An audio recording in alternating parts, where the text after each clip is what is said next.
So what's all this stuff? Well, we're going to talk about this guy here, made by Salati. It's a little 6-inch battery operated chainsaw, and it is extremely light and handy. We're going to talk about that and some of the other options of what you may normally do and why this thing's pretty cool coming up.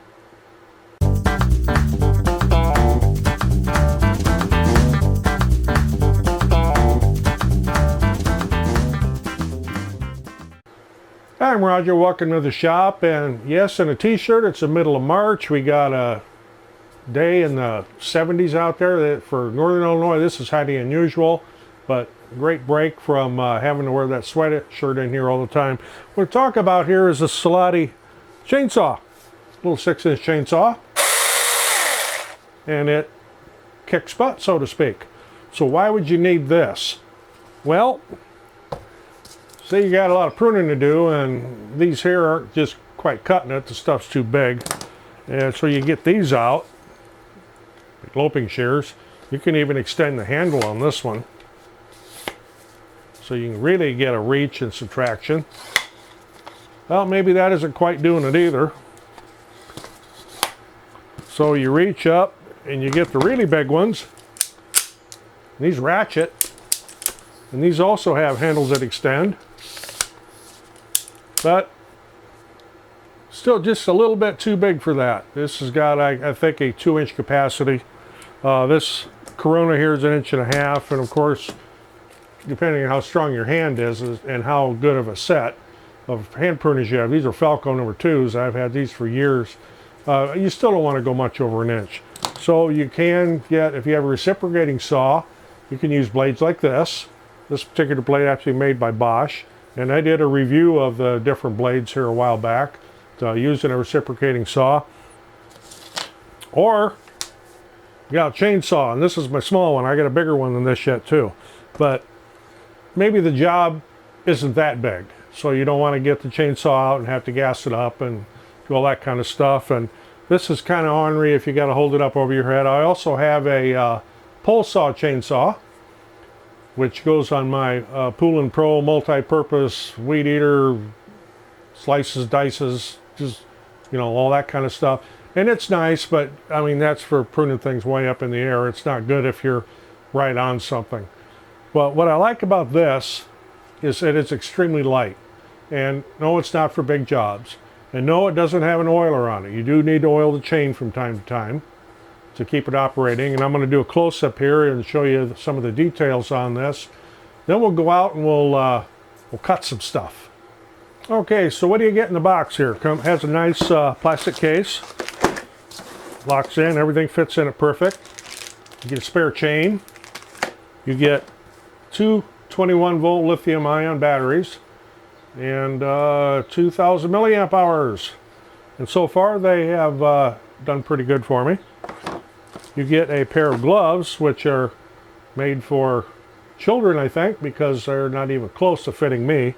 They got the little bumpy things on them. If you have small hands, these would probably be fine for you, but they're not going to do me any good. You get an owner's manual, some directions in it on how to change the chain and adjust the guide bar, which is something we're going to get into here in just a minute.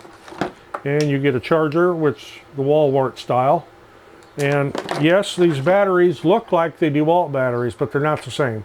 They don't interchange, so don't think about that. So far, a little playing around I've done with this, the battery life has been pretty good. I'll get a little bit of a close-up here and show you how to adjust the chain on this. Okay, to adjust the chain, because chains do stretch over time, and it will eventually become loose, or it may get dull and you want to swap it or take it off to sharpen it. I haven't looked to see what size file that takes. Well, I don't know that I have one. It's a pretty small chain. But at any rate, you have this wrench right here, and you just simply loosen this nut right here a little bit. You don't have to take it all the way off, just loosen it up. Right here, next to the bar, is a little hole with a Phillips screw in it. They even give you a screwdriver here, and you can tighten or loosen your chain. So here, that's too loose. That's just way too loose. So you want to have a little play there, but you don't want it sagging down.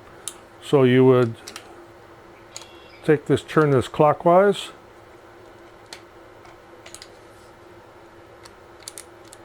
You do have to get it in the hole though. So you want about that much give. Next thing you want to do then is make sure the battery's off of this. Don't be doing this with a battery on it.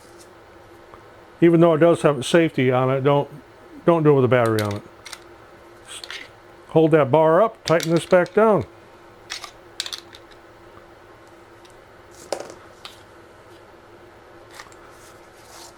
The battery just slips in like so.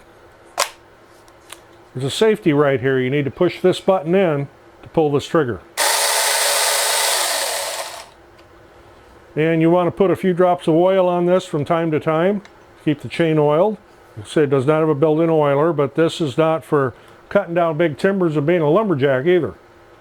So let's take this out and cut a few things.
So as you can see, this thing cuts really good for as small as it is and as light as it is.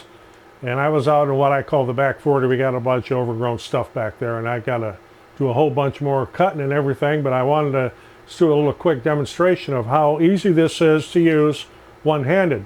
Because while I was using this, I was holding this camera in the other hand so I could get video of how well this works.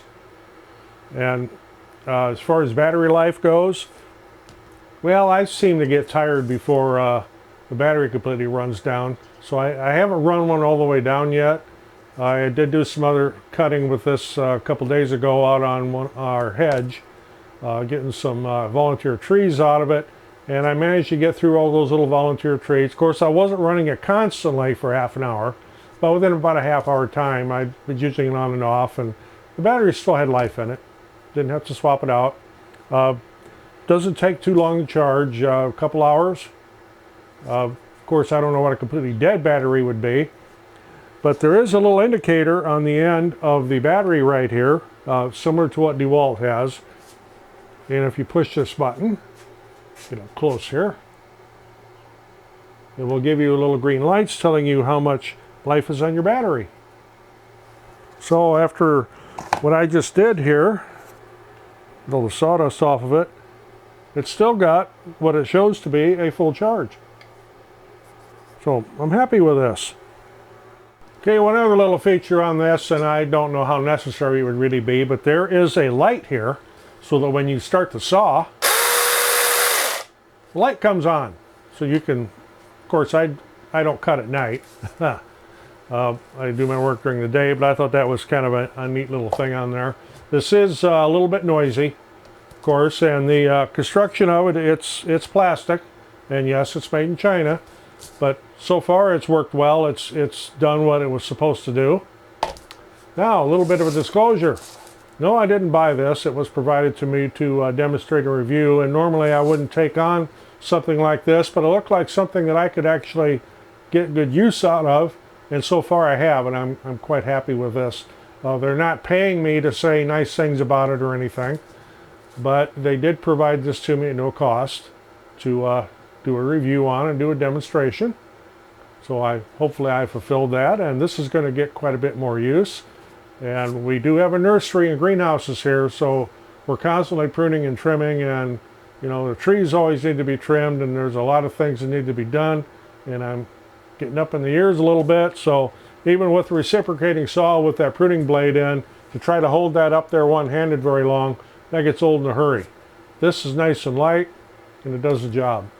So if you got anything out of this, appreciate getting a thumbs up, always helps the channel. I'm Roger in the shop. Thanks for watching. We'll see you on the next one.